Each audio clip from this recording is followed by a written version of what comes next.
Today we're discussing the Sixth Commandment, which is you shall not commit adultery. Let's start from there. What is adultery? Hey, it's Amber, wife, mother, type A child of God. Here at Little Things, we look at everyday issues from a biblical perspective with one simple goal, to know and love God more. Thanks for listening.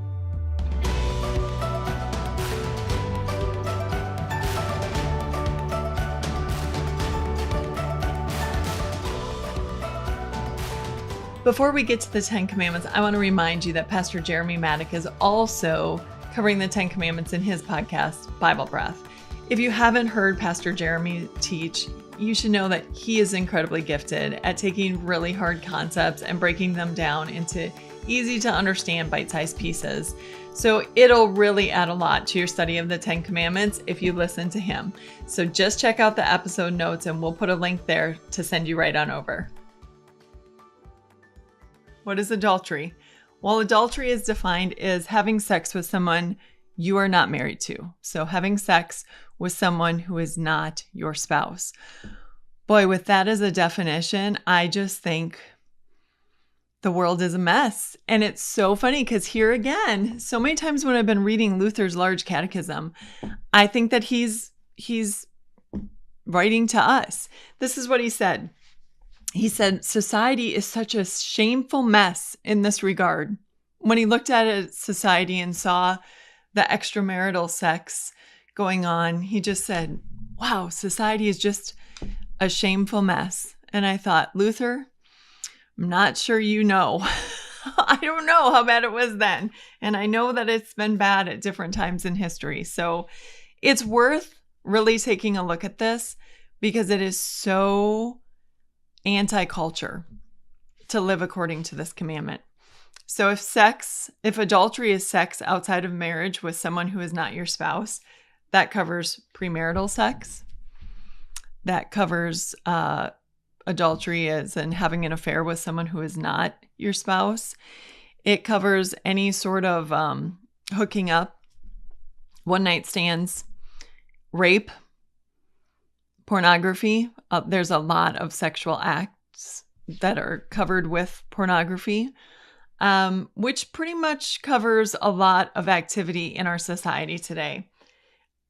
And when I was reading through the Large Catechism, and I was just thinking about this in general, I was thinking about how Satan loves to take any good gifts that God gives us and just destroy them. So marriage was a gift given to us by God.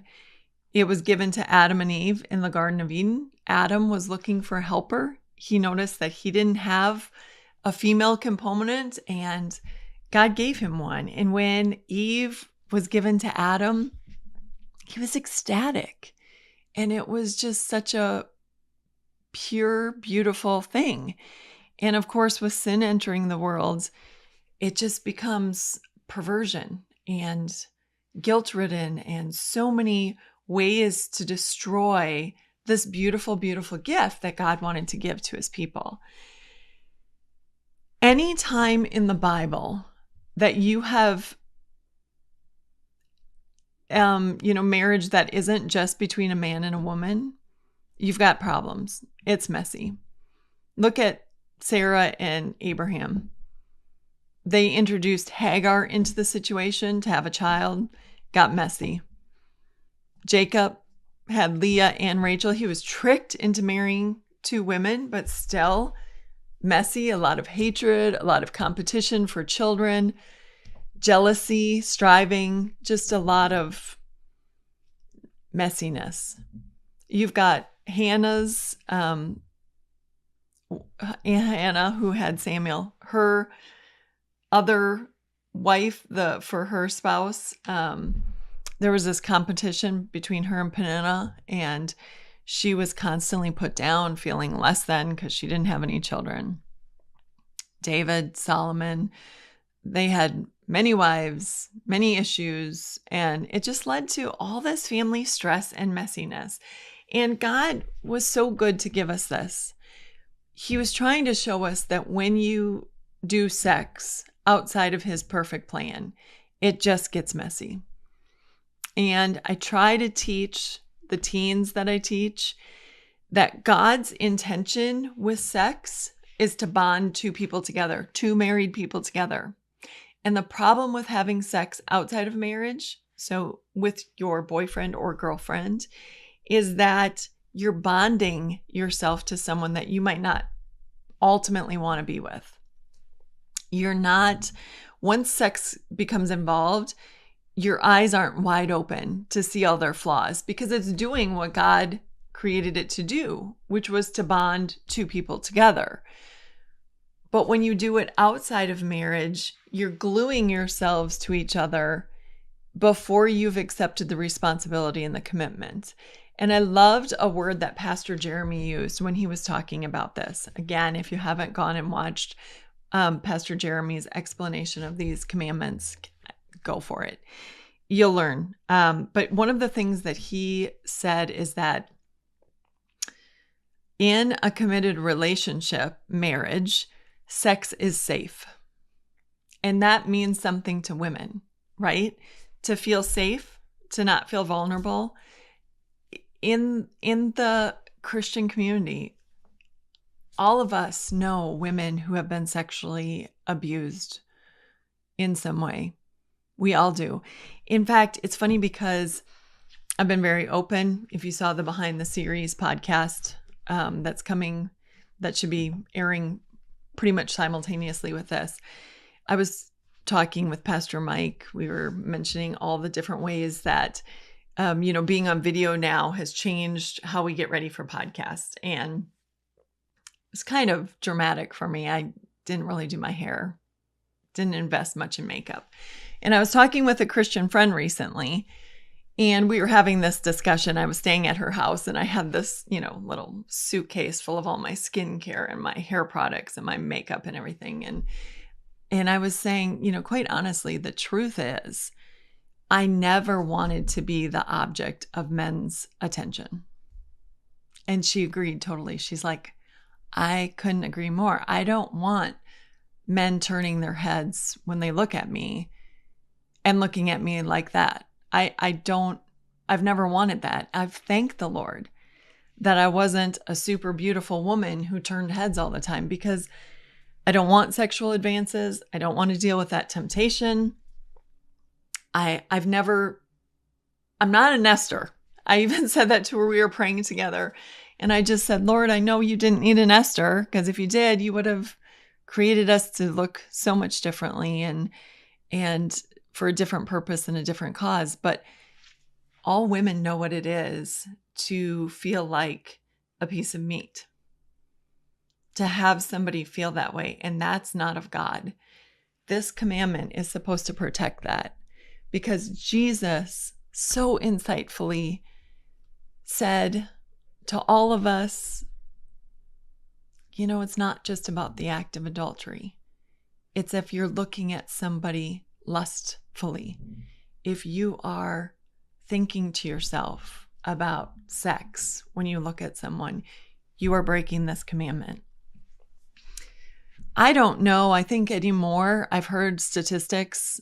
I didn't look them up for this podcast, but I've heard that women are involved in porn and looking at porn and taking part of that in increasing numbers. It used to be a very male problem, but not so much anymore. I did talk recently with a woman. I had coffee with her just the other day, and we were saying that we think maybe women read porn more. The romance novels.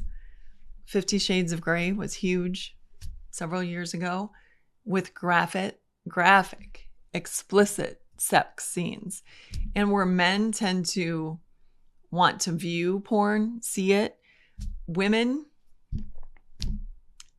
read these novels and read these things that stimulate them in that way. And that's taking away from the relationship you're supposed to have with your spouse. That's, again, that lust. That is, being stimulated by thinking about imagining sex with somebody else. And that's not what God had in mind. Our society in general is so confused we don't even define marriage as between a man and a woman anymore. I looked up the definition for marriage and it said a legal union of two people. Doesn't say what genders, doesn't say, it's just two people who want to be married. And just know that that confusion is not of God. God's not confused. He established it. He gave it to us. It's a beautiful gift. And I love, like I said, Pastor Jeremy's words. It's safe when you're in that commitment and you have this responsibility that goes with. So, by that, I mean, when you get pregnant in a marriage, you're not freaking out to the extent that you would be if you're just dating someone, because you've already committed to each other and you know that this can happen. And so when you have a pregnancy, it's sort of like, well, there we go. Whereas if you're not in that committed relationship, that safe relationship where the person's going to stick around no matter what, that's when you start looking for other answers. We've got to get rid of this problem now because we're not in a position to have a baby. And things get out of hand really quickly. Luther, this is the one point I just wanted to bring this out because I've done so much. I've told you guys so much to go get, the large catechism and work your way through it yourself. Every once in a while, Luther says something that is a little hard for us to understand. So he was a monk in a monastery for a while, and he starts talking about nuns and priests and other monks. And he said, look, I'd love to tell you that these guys were living a sexually pure life, but that's just not true. He said there's plenty of prostitution going on in the walls of the cloister, among the priests, the nuns, the monks, whatever, which again, I have nothing to say to that except for that. That's probably something that we don't necessarily think about so much today. Luther made a point that I think is worth saying. He said, not many people are meant to be single. God gives the gift of singleness to some people, but not to many. And we have to be careful because the Catholic Church had imposed this as a mandate for priests. He said it's really important to not tell people that they have to be single. If they have a desire, a natural desire to be married, then they should pursue marriage. That we shouldn't tell people, and I see this so often with us. My kids are teens and young adults now. My son is getting married this year. He's 20 years old. We are encouraging him. We are behind him all the way. We're helping him. I see so many parents telling their young adults, oh my goodness, don't get married. No. Don't even think about it till you're 30. My son has had a girlfriend for 3 years. Why would I tell him that? She's lovely. She's a lovely Christian woman. Get married. Do it the right way. I don't want you living together. I don't want you doing it apart from God's way. I don't want you doing it the way of the world. I'm worried that that's the one way that we're encouraging our children to remain single, and we're putting these bounds on them. You have to get through college.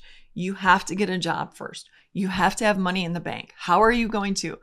Instead of saying, I think it's wonderful that you want to get married. And you know what? We're going to do what we can to help you. Let's make this work. What do we need to do to get you a living situation? How can we make it work on your income? Look, when I got married, we didn't have much. So why would I try to impose on my children that they have to have a certain amount of money in the bank or a certain level of, money in order to do this? So we have to be a little bit careful. And then again, if your child is living with someone outside of marriage, you should probably be talking to them about marriage and the importance of that and providing that safe environment in order to have that sexual relationship. Okay, I'm just going to mention two things. Pastor Mike recently said that if a woman wants to make her husband feel great about himself, don't look at sex is like a chore. But if you want to make him feel phenomenal, be the instigator, the initiator of sex. Don't make it be something that he's, seeking all the time. But it makes a man feel really great if his wife actually instigates it once in a while. And I think that's always a good reminder for women that, sex isn't a chore, especially when you remember that it is a bond, that it really works to put your husband and you on the same page. So it shouldn't be, way down on the list of things to do. It should be a priority so that we can, be on the same page with our husband and really work to cement that relationship. Because let's face it, society, the world, our own sinful natures, they're constantly striving to break us up and tear us apart. So anytime there's something that we can do that can help to keep us on the same page and put us together, that's a blessing. It shouldn't be, like, oh, now I got to go do that. No, not at all. Like, man, this is important. I have referred to sex as the women's superpower. We're given a role in marriage. The husband is the head of the house. We are the submissive role. But man, God didn't leave us high and dry because it really is a superpower. When we take an interest in our husband's sexual needs, they tend to be very open to our ideas and the directions we want to go. It really is almost unfair sometimes. I'll just leave it at that. I'm not going to get into detail, but to say you were given a superpower and don't neglect it and don't manipulate by doing it, by using it, but know that God may have given us a different role. We're equal before the Lord. One is not more important. One is not better. We just have these roles. It's no different than, when I go to work, I'm not the boss. I'm not the manager. I respect my boss. I respect my manager, but we're equal. I mean, they're not better than I am. We're given a role, but God, again, like I said, He didn't leave us without tools and ways that we can have some say and some power and some leverage in our relationship. So it's important that we understand how powerful it is and use it in a way that pleases God, respects our husband, and works for the unity of the marriage. Marriages are the foundation of society. When marriages are strong, we are helping our neighbors. We are being great examples to the other people in our lives. I open my house to many teens. I have a teen who has been texting me for a while now. And when he was little, he was at our house a lot. And he's still telling me the importance of the example that Steve and I set for him.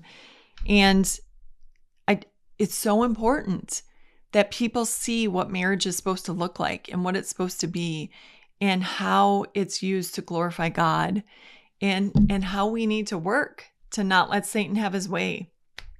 I would say too, just a couple more thoughts really quickly.